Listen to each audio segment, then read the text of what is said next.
So hello, আসসালামু আলাইকুম guys, আপনারা কেমন আছেন? একটু দূরে যাও, এই সাইডে একটু দূরে যাও। আপনাদের সবাইকে দেখাই ঘুড়িটা।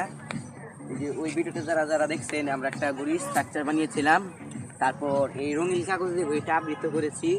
এই যে ঘুড়িটা দেখেন আপনারা কিরকম হচ্ছে। সাকিব, যাও এখন তুমি এটা উড়ে দিয়ে আসো। লাইটটা জ্বলতেছে। ওই জন্য তো ওই কোনার কাবানো। চলা যাক গাইস, আজকে ঘুড়িটা নিয়ে উড়ে দেওয়া যাক। প্রসেসটা ভিডিওটা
সো গাইস, আমাদের ঘুড়িটি বাতাস কম থাকার কারণে আবার নিচে এই যে নেমে যায়। এই যে ঘুড়িটি দেখতে পাচ্ছেন আপনারা,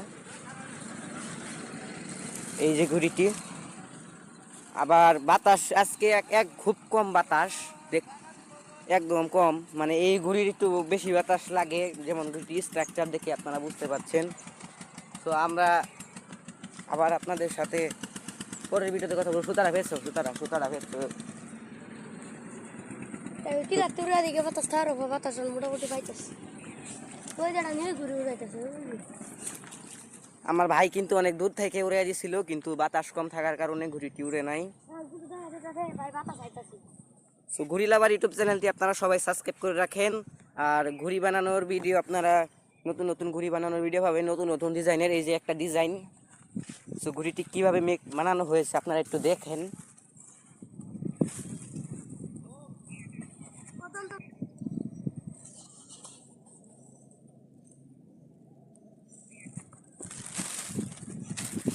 খুব বাতাস গাইস,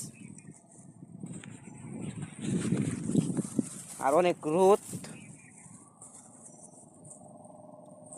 বা আজকে বাতাস খুব কম। সুতারা পেঁচে ফেলাও না, বাতাস কম, আজকে উড়বে না।